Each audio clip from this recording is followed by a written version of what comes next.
Ça Peux te marche. présenter, Ellie? Très bien. Alors moi, je suis Ellie, du coup, je suis entrepreneur depuis déjà 10 ans.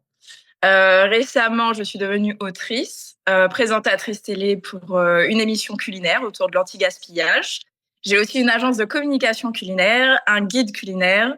Je fais de l'investissement immobilier, de la création de recettes et je suis formatrice. Donc voilà, en gros, côté pro et j'ai aussi 2 enfants. Voilà. OK, très bien. Alors, avant de commencer notre accompagnement, quel était ton plus grand défi? En tout cas, la difficulté pour laquelle, tu es venue me voir? Alors, oh là là, il y avait quand même beaucoup de choses à voir Mmh.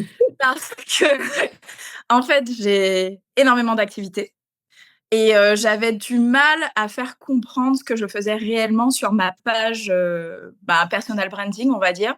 Parce que du coup, forcément, j'insérais beaucoup de mon pro dedans et je partageais énormément de pro. Parce que quand j'ai créé cette page, ce n'était pas pour partager ma vie, ce n'était pas pour parler de moi. Je n'en voyais pas l'intérêt d'ailleurs ni l'utilité à ce moment-là. J'étais encore, en fait, quand j'avais créé cette page en question, donc Ellie Gastronomade, à la base, ça s'appelait Couleur Voyage. Et c'était pour partager mes voyages en famille. Et c'est vrai que cette page a évolué au fur et à mesure, mais à aucun moment, je me suis dit que j'allais partager ma vie perso. Je n'en voyais pas l'intérêt ni l'utilité. J'avais envie de rester un peu en background, discrétion. Et surtout, mettre en avant tout ce qui était conseils, voyages, itinéraires. Et au fur et à mesure, en fait, tout ce qui était découverte et évidemment relayer en fait tous les contenus de mes activités professionnelles. Et c'est au fur et à mesure que j'ai réalisé que même si les gens me suivaient depuis quasiment 10 ans sur les réseaux, en fait, ils ne savaient pas grand-chose de moi. Et j'ai réalisé ça pendant un événement avec Corinne, où justement j'étais intervenante sur le thème Oser rêver grand et qu'il y avait plein de gens de ma communauté qui étaient présents, qui donc me connaissaient à travers mes contenus et qui m'ont dit mais ah oui, en fait, on ne savait pas du tout qui était, on ne savait pas pourquoi tu avais abordé ce genre de thématique, donc on te suivait pour tes contenus qui nous parlent, mais là, en fait, il y a vraiment quelque chose à dire. Est-ce que tu peux pas écrire un bouquin, faire un podcast? En fait, toutes les histoires sont intéressantes. Ça mérite plus de visibilité. Et c'est à ce moment-là que j'ai commencé un peu à me remettre en question. OK, et si tu devais décrire en 3 mots, du coup, la situation dans laquelle tu étais? Mmh. Ah, très bonne question. Heu, je ne peux pas le faire en 3 mots, je suis désolée Corinne. Hem, Enfin, je veux dire des mots-clés. j'ai même pas de mots-clés. En fait, OK. j'étais bloquée parce que en fait, je m'étais coincée dans une thématique et en fait, je suis plein de choses. Je suis plein de choses et je n'arrivais pas à structurer, en fait, toutes mes activités pour que les gens comprennent ce que je faisais autour d'une thématique. Et je pense qu'en fait, ça, c'est le principal travail qu'on ait fait. C'est trouver le fil conducteur entre toutes mes activités professionnelles pour pouvoir apporter un message à travers plusieurs activités. OK, très bien, et qu'est-ce qui t'a décidé, du coup, à être accompagnée par moi? Ton histoire m'a parlé. Je pense vraiment ton histoire m'a parlé, je me suis connectée, j'ai senti que tu voyais aussi tout ce que je voulais partager et au final, c'est quand même beaucoup plus facile de discuter avec quelqu'un qui arrive à se projeter, qui comprend aussi notre univers. Parce que parfois, tu vois, tu mettais le doigt sur des choses où même moi, j'avais pas forcément mis le doigt en posant les bonnes questions. Parce que c'est vrai que parfois, tu posais la question, je répondais à chaque fois à côté. Et à chaque fois, tu me reposais la question, genre non, c'est pas sous cet angle-là que je veux l'aborder. Et au final, je trouve que le travail de fond qui a été fait a été super intéressant. OK, d'accord. Qu'as-tu pensé de l'accompagnement? Euh, alors, je dirais qu'au départ, j'étais perplexe parce que la première séance, en fait, on a travaillé sur des thématiques et tu m'as posé des questions que, en fait, on a l'habitude de trouver sur Internet et auxquelles j'avais déjà répondu. Sauf qu'en fait, j'avais écouté, lu les réponses, enfin les questions plutôt, j'avais répondu, mais totalement à côté. Et en fait, je pense que ce qui a été intéressant dans ton accompagnement, c'est de voir, en fait, tous ces sujets-là sous un axe complètement différent, en étant vraiment accompagné pour réaliser qu'en fait, parfois, on entend les questions, mais on passe, totalement à côté du fond vraiment de la question. OK. Moi, c'est ça qui m'a le plus marqué, qui m'a donné envie de continuer. OK. Tu veux Parce dire le qu'en fait de soi oui, parce qu'en soi, j'ai toujours été dans le marketing et la com, donc en fait, tout le travail qu'on a j'avais déjà ça, en fait, à disposition, mais j'étais à côté de la plaque, pour les réponses parce que j'étais seule et le fait d'avoir un avis objectif extérieur, un peu plus expert tourné vers l'autre, bah, je trouve que ça m'a aidée. OK, donc tu veux dire vraiment l'aspect avoir des feedbacks, avoir un retour Ouais, de ce que toi tu penses que tu aurais pu, c'est pas juste de l'information, c'est ça?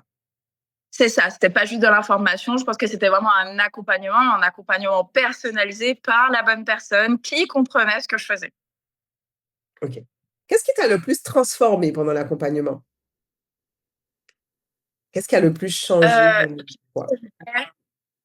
je dirais que c'est réaliser qu'en fait, mes expériences de vie pouvaient aider les autres avec, bah, une sorte de réflexion en miroir et que du coup, au final, partager mon histoire, c'était pas raconter ma life pour raconter ma life, c'était vraiment venir montrer mes valeurs, positionner un certain type de fonctionnement, une vision, même valoriser mes entreprises qui, du coup, sont des extensions de moi-même, de ma façon de fonctionner, de ma façon de voir les choses avec mes passions, ma personnalité, mes singularités, et cetera. Et qu'est-ce que tu as osé faire que tu ne n'osais pas faire avant, du coup? Mmh, raconter mes histoires.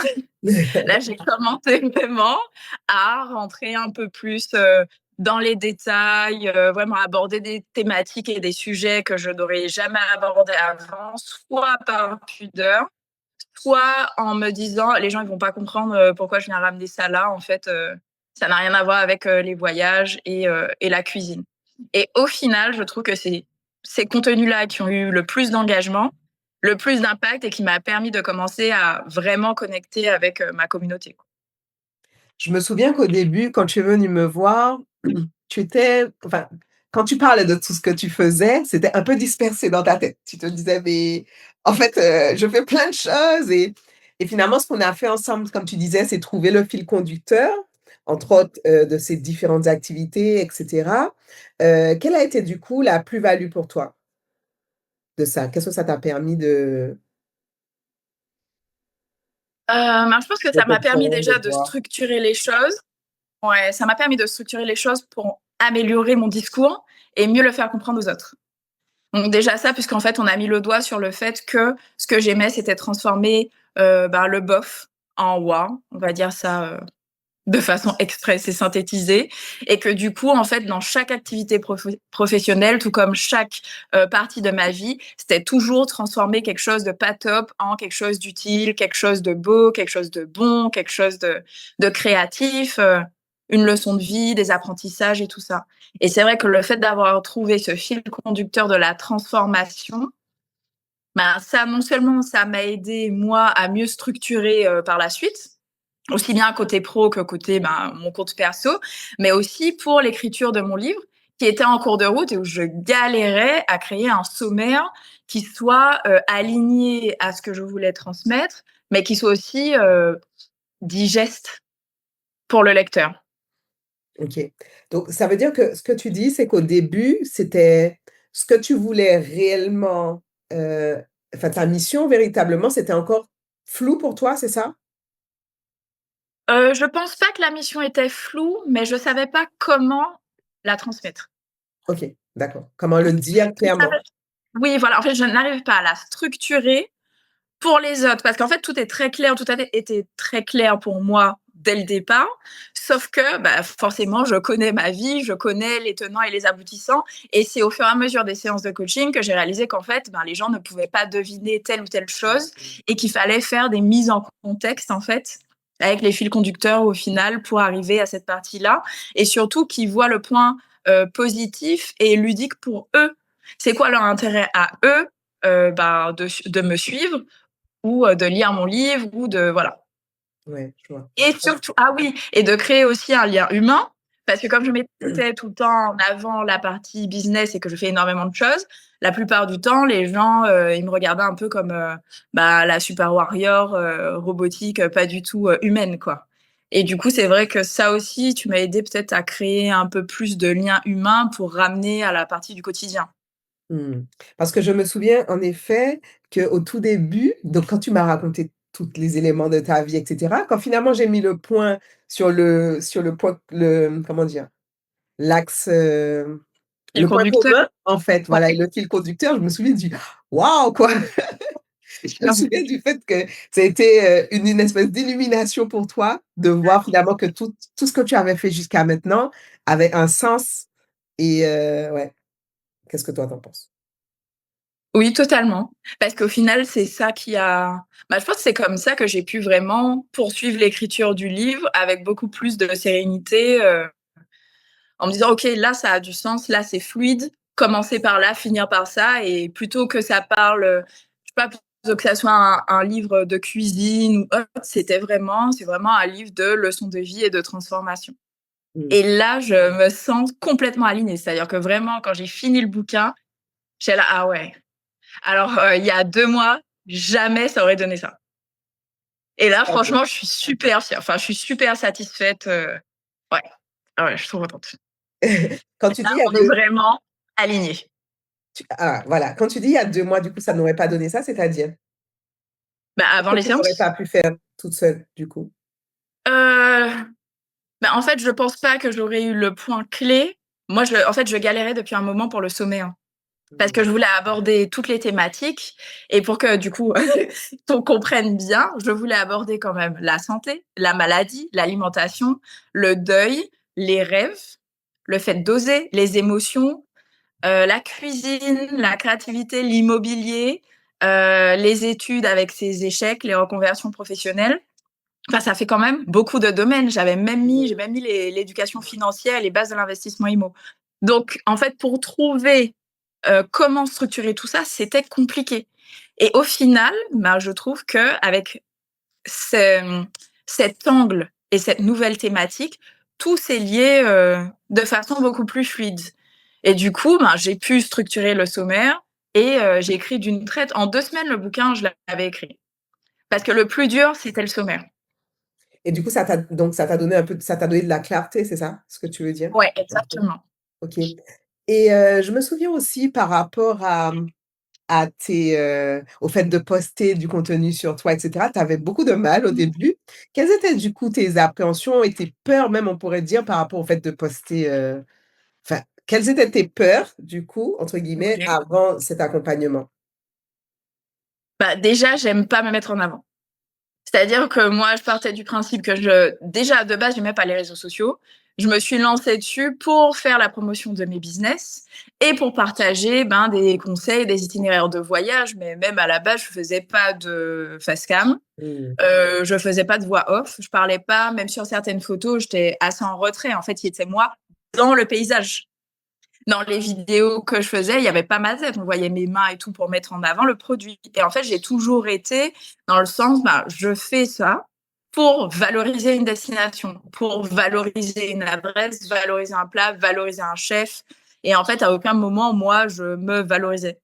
Et du coup, c'est vrai qu'en fait, il y a eu une transition dans le sens où le fait de montrer, de partager ce que j'avais à dire, en fait, ça donnait encore plus de sens, du coup, à ce que je faisais.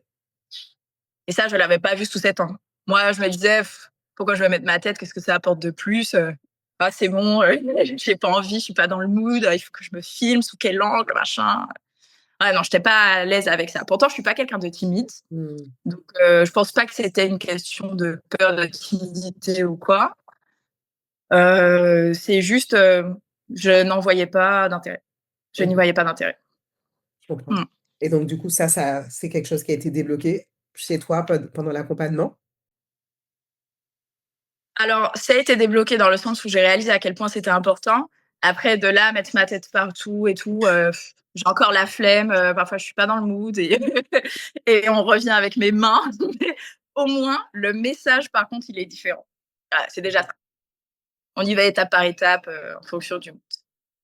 Et quel est le retour de ta communauté par rapport à ça? Je me souviens que tu m'avais envoyé un message où une de tes clientes disait, qu'elle avait vu la différence et cetera. Quel est le retour, depuis? Ah oui, alors c'est vrai que quand je t'avais dit ça, la meuf, elle m'avait dit: «Ah mais tu pété un câble là, c'est grave et tout». Elle m'a dit: «Ah ouais, j'ai vu un changement, radical» et c'est vrai que ça m'a fait beaucoup de bien parce que du coup, je me sentais emprisonnée sous une casquette alors qu'en fait, je suis plein de casquettes, je suis plein de choses et même moi, ça m'a permis de respirer en me disant: «OK, là, c'est bon, je peux juste mettre qui je suis et puis en fait, advienne que pourra». J'ai totalement lâché prise sur les statistiques, sur les résultats, sur, voilà, j'étais juste, je suis juste passée dans le mode: «Je veux être alignée avec qui je suis vraiment. Donc, je suis pas en quête de résultats, de vues. Je vais peut-être perdre des abonnés, mais au moins, je partage exactement ce que j'ai envie de partager. Donc, si j'ai envie de partager sur l'IMO aujourd'hui, ça sera l'IMO. Et puis, peut-être même dans la même journée, tu auras de l'IMO, de la food, de l'entrepreneuriat, les gamins, parce qu'en fait, c'est ma vie. Et voilà, et c'est moi. Et puis, du coup, bah, je vais venir asseoir toutes mes singularités, mes bizarreries. Et puis, bah, je serais très contente comme ça. Du coup, aujourd'hui, tu te sens profondément alignée, du coup, comme avec, Totalement. Totalement.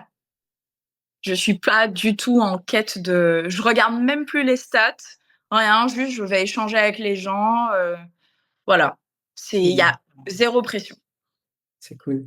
Après cet accompagnement, donc tu as lancé un livre, tu as commencé des émissions télévisées, ta page a continué à grandir et cetera. Quel a été, du coup, l'impact de notre accompagnement sur, sur l'après? Mmh.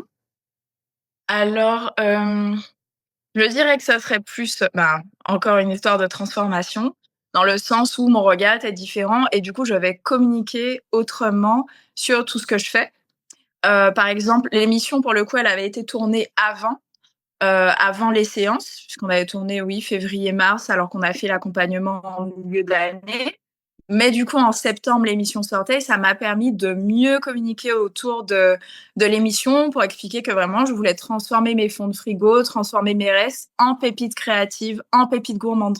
Et du coup, juste le fait d'avoir mis le doigt sur la transformation, bah, j'ai pu à chaque fois axer le discours sur le fait que c'était la transformation, du coup, au niveau de l'émission. Ensuite, bah, je me suis lancée aussi en tant que formatrice dans ce laps de temps. Et c'est vrai que là, bah, pareil, c'est transformer votre Instagram, transformer voilà, votre business pour du coup avoir ben, plus de résultats, que ça devienne aussi l'extension de vous-même. Et du coup, j'ai mis un peu des coachings qu'on a fait pour eux, pour la partie storytelling. Du coup, je l'ai utilisé aussi avec mes clients. Et ensuite, pour le livre, pareil, ça faisait 1 an et demi que la maison d'édition attendait que j'écrive le bouquin, mais j'avais pas le temps. Et c'est surtout qu'en fait, j'arrivais pas à avancer sur le sommaire. Donc du coup, ben, j'ai pu rapidement.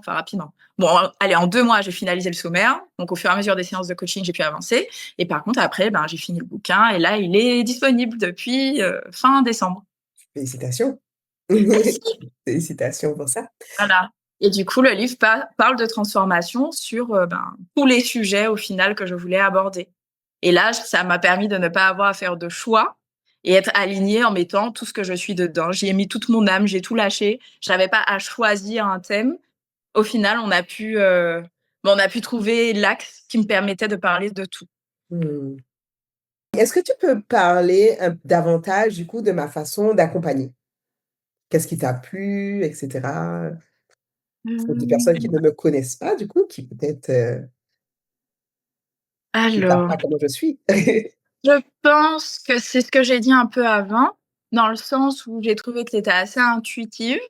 Que tu as pu cerner assez rapidement qui j'étais et que du coup, ben, quand je te racontais les expériences et tout, tu arrivais à avoir assez vite, le recul et la réflexion pour m'aider à avancer moi. Donc j'ai senti que c'était vraiment un accompagnement personnalisé, mais avec le point de vue qu'il me fallait. OK, d'accord. Ouais. Avoir mis de la clarté sur en fait, bon, je t'explique. Je me OK. souviens que quand on a fait l'accompagnement ensemble, tu étais dans cette phase où tu te posais des questions par rapport au guide Gastronomade. Et Mmh. finalement, on s'est rendu compte, que tu avais envie d'être vraim de leader, en fait, d'être vraiment Mmh. leader dans ce domaine-là et de créer une impulsion avec toi. Finalement, Ouais. après ça, j'ai vu que tu as Ah oui. ouvert le guide Gastronomade et que finalement tu voilà, je sais pas si Du Oui, coup c'est vrai, oui, j'ai créé une team du coup qui m'a rejoint pour m'aider à supporter le projet. Bon après j'avais beaucoup trop de choses en cours de route et je l'ai un peu mis sur pause. Mais c'est vrai que pour le coup, je me suis dit, je suis pas la seule à vouloir valoriser la gastronomie aux Antilles, autant rejoindre d'autres communautés. Et c'est un peu comme ça que j'ai fini, par exemple, au Sésame de la gastronomie. Et bah, là, du coup, bah, au final, je suis devenue aussi collaboratrice du magazine Chef et Table. félicitations. Voilà. Donc, du coup, le guide bosse en collaboration pour la partie digitale. Donc, c'est vrai qu'en fait, il y a plein de petites choses qui se sont faites. Ça m'a beaucoup aidé aussi parce que d'ailleurs, je suis passée dans des podcasts et à la télé dans des émissions. Et même le fait d'avoir structuré un peu tout ça dans ma tête, je trouve que le discours était beaucoup plus fluide en fin d'année qu'en début d'année. Mmh. Oui, c'est vrai que je me souviens un jour, tu m'as envoyé un message et tu m'as dit: «Je sors d'une interview là, je savais Ouais, exactement quoi répondre, tout était exactement. clair». Ouais, c'était pour. Bah, il y a eu l'émission télé sur le fil pour l'agence de com. Et puis, il y a eu l'article dans France Antilles, du coup, pour le guide. Et c'est vrai que la façon de répondre était différente. Mmh, très bien. Quand même, à qui du coup recommanderais-tu mon accompagnement? Ah, Qui? question difficile. Question difficile parce que en vrai, je pense que ça pourrait être intéressant pour tout le monde. Parce que peu importe si on a envie de créer sa société ou juste de partir à la découverte de soi, en soi, je trouve que tout le monde devrait faire cet exercice. C'est-à-dire que moi, je suis totalement adepte de la thérapie, de l'introspection et du dev perso. J'en fais depuis mes 18 ans. Et je pense que ça, c'est un truc utile à n'importe qui. Si je pouvais déjà le faire pour mes enfants, je le ferais. Parce que le fait d'apprendre à mieux se connaître, de trouver ses valeurs, de mettre le doigt sur son fonctionnement, sur sa mission de vie, tout ça, je trouve que ça ouvre tellement, je sais pas, ça éclaire en fait, ça éclaire sur les zones d'ombre. Et du coup, voilà, je dirais pas que c'est forcément pour quelqu'un qui veut ouvrir sa boîte ou qui a une mission particulière. Ça se trouve, en fait, c'est pendant le coaching que la personne va découvrir sa mission et qu'elle aura une révélation pour passer à autre chose. Donc, je dirais que ça se trouve, même pour quelqu'un qui a des problèmes de couple ou en famille ou quoi, ben, en fait, ça se trouve, la réponse sera dedans aussi. Donc, voilà. T'as vu, j'ai lâché le truc si jamais tu le fais pour les enfants, tu fais des petits ateliers bientôt. Oui, Envoie les liens. tu dirais du coup à une f Élie, du coup, qu'est-ce que tu dirais à une femme qui hésite à être accompagnée par moi? Alors, je lui dirais que c'est un investissement sur elle-même et que je ne sais pas où est-ce qu'elle va finir à la fin de l'accompagnement, mais que je suis sûre qu'elle aura avancé sur la découverte d'elle-même et juste ça, c'est un cadeau précieux à se faire. OK. Est-ce que tu aurais un mot du coup, qu'est-ce que tu voudrais dire à la fin? Mot de la fin, je dirais: «J'espère que tu vas lire mon bouquin». Tu parles de moi ou tu parles de la cliente? Ah OK. Je Ce vais le serait quand même con que tu ne vois je pas, vais le lire. parce qu'en le lisant, je suis sûre que tu comprendras où est-ce que tu as intervenu. Déjà et ensuite, je dirais aux autres que, bah, j'espère que du coup, ils auront, la chance et l'opportunité de pouvoir être accompagnés par toi pour mieux se découvrir et s'ils se connaissent déjà, parce que moi, je me connais très, très bien, en tout cas, je pensais vraiment me connaître au max, max, max et pour autant, j'ai encore découvert des choses. Donc voilà, je leur souhaite d'aller à la conquête d'eux-mêmes. Très bien. Merci beaucoup Élie.